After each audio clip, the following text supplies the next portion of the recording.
yan. Ayan.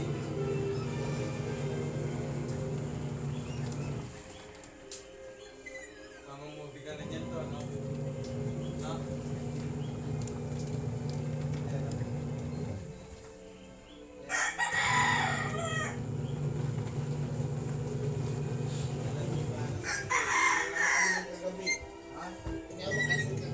Senjik lang yan. Ayan, ganyan na siya. Ha? Gusto ba? Gusto siya eh. Masakit din. Masakit talaga yung ginagawa ni Daring sa kanya. Masakit yan. Ganti talaga siya.